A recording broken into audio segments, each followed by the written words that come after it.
She was young, ambitious, and loved by everyone around her. Morgan Fox's life seemed perfect. A stable career, a beautiful daughter, and a bright future ahead. But behind the ordinary rhythm of her days, someone was quietly watching, studying every move she made. What began as a workplace friendship slowly turned into something dark, an obsession that would end in tragedy. This is the haunting story of how a woman's trust was betrayed by someone she thought was just a coworker, and how her courage, even in death, helped change the way the world talks about safety, warning signs, and justice.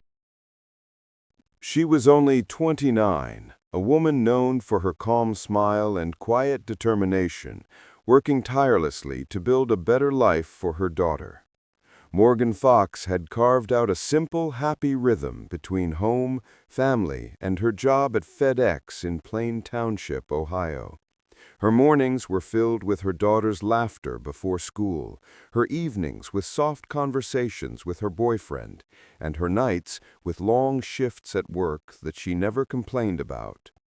Everything about her life seemed steady and ordinary until the morning of October 28, 2020, when that peace was shattered. When her boyfriend found her in the garage, sitting unresponsive in her car, he thought at first she had fainted.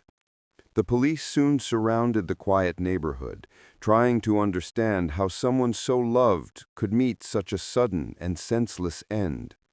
Nothing about the scene made sense. Her purse was untouched, the car door slightly open, her belongings still inside. There was no sign of robbery or forced entry. It looked deliberate, targeted, personal. Investigators moved cautiously through the cold, rainy morning, searching for anything the storm hadn't washed away. Among the scattered clues, one object stood out: Morgan's phone, soaked but still functional. That small device would soon tell a story no one was prepared to hear. As detectives traced her final hours, they learned that Morgan had confided to her mother about tension at work. She mentioned that a few male coworkers had made her uncomfortable, one of them more persistent than the rest. At first, she brushed it off as annoying but harmless. Yet recently she'd told her mother that one of them had gone through her phone without permission, pretending it was a joke. She confronted him and demanded that it stop. He apologized, said it had been a misunderstanding, and promised to stay professional. But the feeling of being watched lingered. At work, Morgan's friends noticed her become more cautious, more reserved. She avoided certain hallways and left her shift with a coworker whenever possible. When police began speaking with her colleagues, one name kept coming up: Jason McDermott. Jason was quiet, polite on the surface, and always seemed eager to help Morgan with her workload. But there was something in the way he hovered near her desk, how his conversations always drifted into personal questions. A few coworkers had seen the tension, but assumed it was workplace gossip. Now those memories carried the weight of regret. Detectives questioned Jason soon after the funeral. He appeared calm, almost mechanical in his responses. He said he respected Morgan, and that rumors about him being interested were misunderstood. He claimed he was at home sleeping when the tragedy happened, and later drove straight to work, arriving a little before 3 a.m. His phone records seemed to support that timeline at first. But investigators were patient. They collected more data, including deleted phone files, GPS records, and surveillance footage from the area. Slowly, a different picture began to emerge. Hidden deep within Jason's phone storage were hundreds of photos and short video clips of Morgan, some taken at work without her knowledge, some outside her house. They were not violent, but they carried an unsettling intimacy, proof of someone who had crossed invisible lines long before the crime occurred. When detectives confronted Jason with the evidence, his composure cracked slightly. He admitted taking some pictures, but insisted they were harmless, that he had admired her from afar. He denied ever visiting her home. Yet a traffic camera near Morgan's neighborhood captured a vehicle identical to his passing by at 1:38 a.m. on the night of the incident, and another clip caught the same car leaving less than an hour later.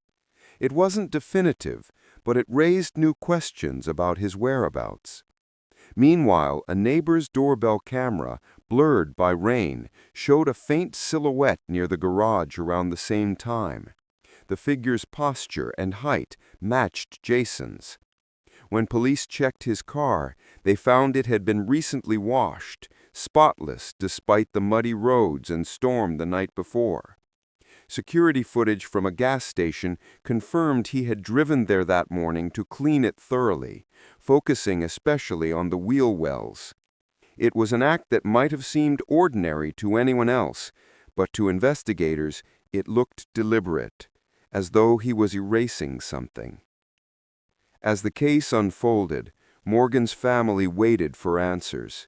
Her mother replayed old voicemails just to hear her daughter's voice. Her boyfriend struggled with guilt, questioning every small detail of that night.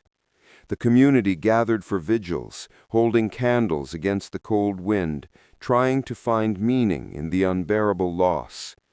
Reporters filled the streets, calling it another senseless tragedy. But to those who loved her, Morgan was not a headline. She was a person whose kindness had been mistaken for invitation, whose professionalism had been twisted by obsession. Detectives pressed forward, piecing together fragments of digital evidence and witness statements, until the story they had built was no longer about chance. It was about choice. The deliberate actions of someone who refused to accept boundaries. When they finally arrested Jason McDermott a week later, the news rippled through the community like an aftershock. Co-workers who once thought he was harmless now remembered every uncomfortable glance. Friends who had brushed off Morgan's complaints realized the weight of what she had tried to say. Jason's family expressed disbelief, insisting he wasn't capable of such cruelty. But as police described the timeline, the deleted photos, the car wash, the GPS pings, the truth became harder to deny. The motive wasn't money or anger. It was control. A twisted need to possess someone who had already said no. In the following months, investigators built their case carefully, determined not to let mistakes undo justice. They relied on digital forensics, phone data, and the unshakable patience of Morgan's loved ones. Each new discovery painted a clearer picture of how obsession can masquerade as affection until it consumes everything. Her story spread far beyond her hometown, shared in podcasts, documentaries, and articles that warned others about ignoring early signs. Morgan Fox had lived with dignity and kindness, but her name now stood as a reminder of how fragile safety can be, and how courage sometimes comes too late to save a life, yet strong enough to protect others in the future. The courtroom was silent when Jason McDermott entered for the first time, wearing the same blank expression that had unsettled so many people before. He kept his head low as reporters whispered and cameras clicked, the weight of the evidence now pressing down like a shadow he could no longer escape. For Morgan's family, each day of the trial was both punishment and necessity. They wanted answers, even if every word broke their hearts again. Prosecutors laid out the story piece by piece, not as a spectacle, but as proof of a pattern. The text messages that grew colder and more one-sided, the photographs he'd hidden, the strange detours near her home. The defense argued that there was no weapon, that the evidence was circumstantial, that perhaps someone else was responsible. But technology had filled in the spaces where lies used to hide.